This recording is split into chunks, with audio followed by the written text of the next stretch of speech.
Happy Time Zone Hell Jumpers!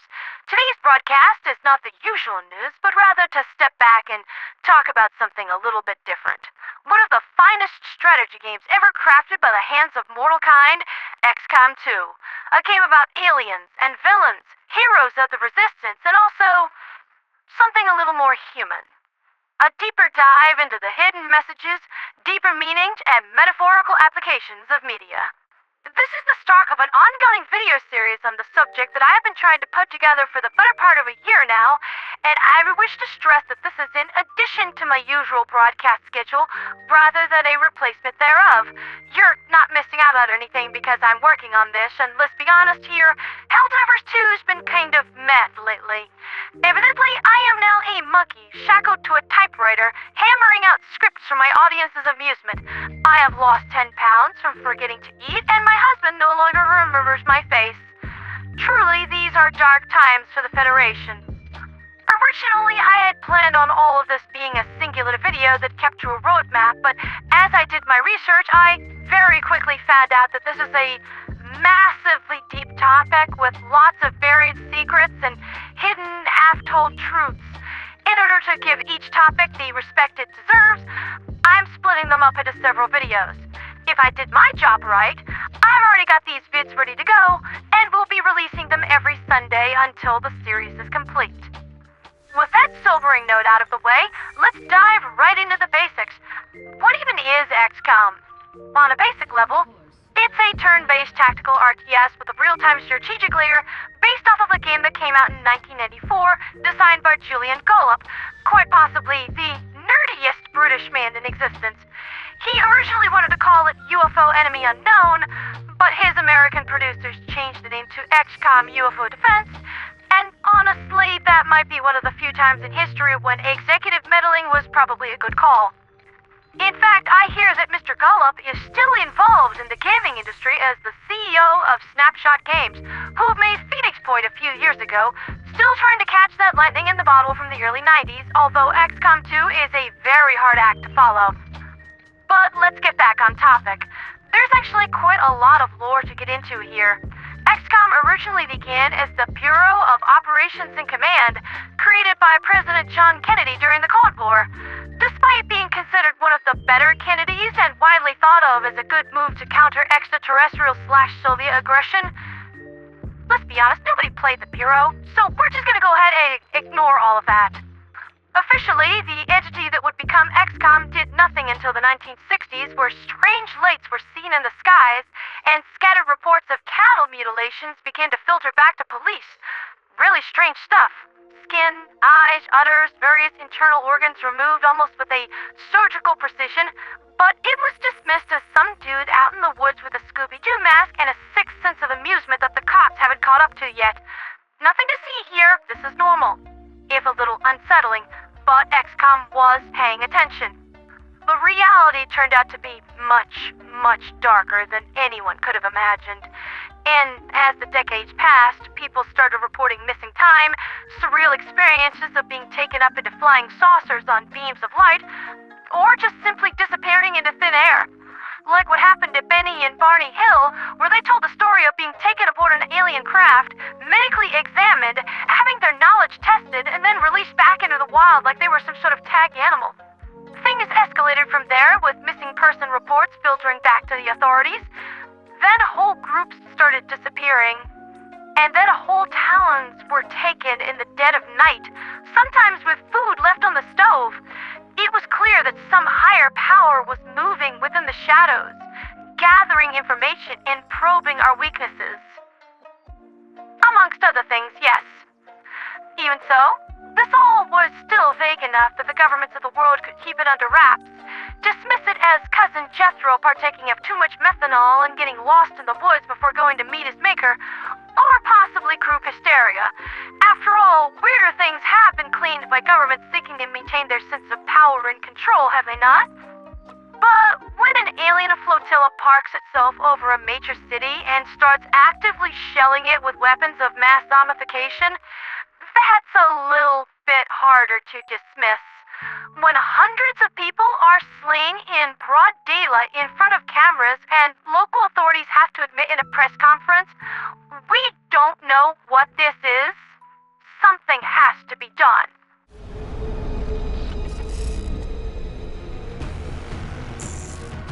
Hello, Commander. In light of the recent extraterrestrial incursion, this Council of Nations has convened to approve the activation of the XCOM project. You have been chosen to lead this initiative, to oversee our first and last line of defense. Your efforts will have considerable influence on this planet's future. We urge you to keep that in mind as you proceed.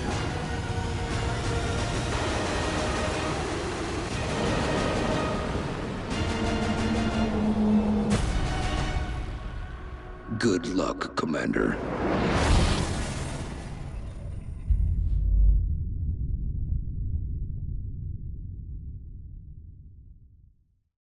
Gives me goosebumps every time. Unfortunately, it does not go down like that. See, this oncoming alien invasion has done their homework. Be it through mind control, bribes, or simply holding a heavy plasma to the head of some political dweeb with steadily moistening trousers. The aliens already knew about the XCOM project, and they were just waiting for you to make your move. We never stood a chance.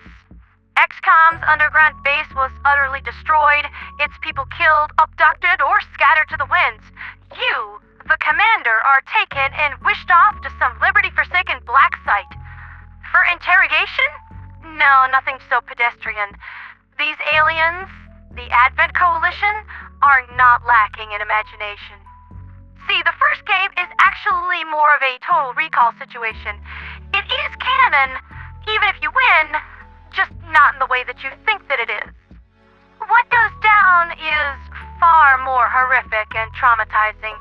You're plugged into a sensory replacement pod where your thoughts are no longer your own, and your experiences are fed into your eyes, ears, and brainstem so that you can perceive only what Advent wants you to. All those battles that one fights and wins in enemy unknown, that is actually you directing Advent forces to pacify Earth's remaining counterattacks. You slaughtered your own people and had no idea. Advent twisted your desire to protect this planet and do the right thing back upon you, to make you do what they wanted. Just see what they wanted you to see, think what they wanted you to think, and isn't that the point of propaganda? To make your eyes useless, so you trust only the regime instead. That pod isn't just a prison, it's a lesson. Authoritarians have always built pods, from newspapers, radios, screens, talking heads, even attempting to corrupt meme culture like through 9gag. Gods, I fluffing despise 9gag. It all serves to tell us what is true, voices to drown out our own expectations that rewrite who we're supposed to be until one day we look in the mirror and have no idea who we are, what we're doing, or why. Anyone is vulnerable. Everyone is susceptible. It is a stroke of genius in XCOM that the commander is never shown outside of a life support suit and never says a word. That makes us all able to identify with that role, to slip into the shoes of that person and hammer home that we all lived in that same pod, not of steel or psionics, but of media and expectations. Screens that tell us who to hate, traditions who tell us what to be and what to feel. It replaces our senses with a curated reality. The party told you to reject the evidence of your eyes and ears. It was their final, most essential command. At least that's the plot inside of XCOM. So far, we've been discussing aliens, war for control of the planet, and cool paramilitary organizations. But what makes this plot hit so hard for me is that I don't see it as mere science fiction. I see it as a strong metaphor for how fascism grows in the real world. Aliens and tyrants want the same thing after all. Power and control. Over you. Especially you. History shows the same playbooks in the real world. Authoritarians don't start with armies in the streets. They start with promises, scapegoats, disappearances, all clad in the cunning disguise of moral goodness and common decency. And you want to be a decent person and morally good citizen, don't you? Of course you do. Just in case you forgot that Helldivers is a satire of this sort of thing.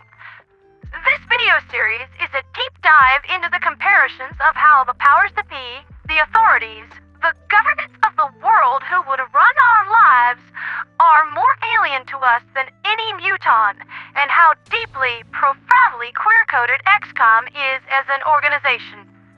Yes, I am well aware to the uninitiated eye how much of a leap that sounds like, and to that, I would cite a term called death of the author created by French literary critic Roland Barthes in 1967. Basically, it means that once a story is released to the public, it no longer belongs solely to the creators, but rather is open to interpretation. A really good example of this concept is the X-Men. On the surface, they're stories about superheroes with powers triumphing over evil, and to the uninspired, that is enough. That's totally fine. Sells tickets and puts butts in seats, rockin' stone. Some have chosen to see something a little bit deeper. A metaphor for living queer, for surviving under a society that fears you, seeks to control you, and in some cases calls for your blood because they were told that you, yes you, sir, madam, or non-binary individual, are everything wrong with society. Did Stanley and Jack Kirby ever openly state that the X-Men were based on the civil rights movement?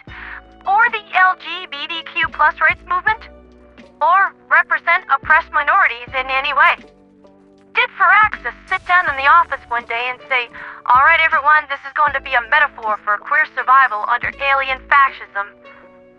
No, but really they never needed to. It's like the blank persona of the commander. It could mean whatever you needed to.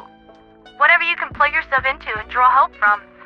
Conservatives often talk about how facts don't care about feelings, but I have always felt that the inverse is true as well. Feelings don't care about facts, and with that power, people can draw hope and inspiration from literally nothing and craft miracles from it. The story of Advent's control, the Commander's awakening, the family that we find and build aboard the Avenger resonates with us because that is our story. That is the death of the author. That is the power of interpretation. One of the first pieces of content that I found myself able to relate to is the plight of the Commander. As I said before, Advent's goal was to control what you see, hear, speak, and do. That is the point of propaganda, and no one is immune. Not even I. My family has always been very strict, right-wing conservative, very much on the side of MAGA, and for a time my father even had me believing it. Had me going to church, wearing that stupid hat, thinking that our side of politics was good and anything that opposed that or tried to make them look bad is an evil virus directly from Satan. I still remember that on my property, my father hoisted a flag of Trump after the attempt on his life, with him holding his fist to the sky in triumph. The flag wasn't small either. To put it bluntly, dear listeners, that person that I used to be, that person disgusts me. I am not proud of who I was, the way that I conducted myself. I was bigoted, small-minded, completely indoctrinated, and really, it was so easy. Because every time that I hated the same people that my father hated, I saw pride in his eyes and I was praised for it. But that's also the problem, because in order to fall in line with the conservative doctrine, I had to hate part of who I was. And I remember so many nights when I was literally trying to claw it out of me. I have my husband to thank for saving my life, because if it wasn't for him, they would have probably been retrieving my body from the house instead of my dad's.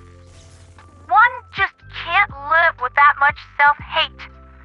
Sammy showed me that the person my father was shaping me into, that's not who I was. It's not who I am, and that kind of thing would end up destroying me. It took a lot of work over a really long time, with a lot of really heavy things being thrown at my head. It's easier to trip people than it is convincing them that they have been tricked. But I noticed that the narrative I was being fed was not lining up with what I witnessed in reality. Those beliefs were not mine. I just wanted my father to love me. And then I woke up. More than anyone else, Sammy broke me out of that pod. He's the real hero in my life, and I would found family is. They never give up on you. But the way that I used to be, I heard only filtered voices, conservative talking points, scapegoats. The enemy was defined from me. No thinking required or allowed for that matter. My authentic self was denied. I was told exactly how to be, what to think, what to feel. My intelligence, loyalty, and desperate need for approval were weaponized so that I could fight my father's war and barely even realize that I was doing it. His last words to me, written on that note on the dining room table, were, "The disrespect is finally done." He had found out that I was trans, and knew that he had lost the ideological battle for my mind. I was out of the pod and he couldn't take it. I fully believe that this is why he ended his life, and that was his mistake to make. It's not my fault. I loved my father, and I miss him every day. But I do not miss his control, his anger, or his politics. I am done being controlled by someone else, and I am never going back in that pod again.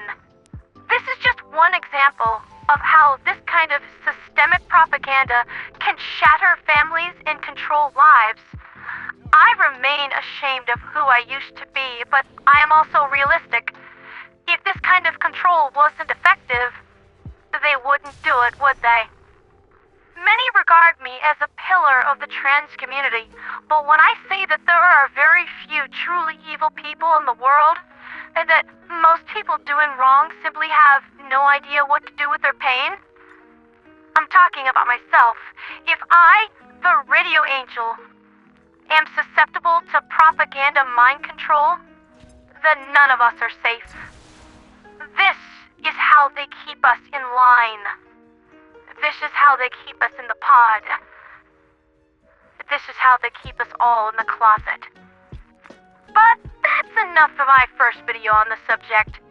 I dropped a lot on you in this and figured that you could use a break from the heaviness. In the next video, we'll talk about something a little bit more lighthearted. The world of Advent, and how well totalitarian control really cleans up. They always offer such a bright and shiny future, don't they? So long as you don't question them. So long as you obey.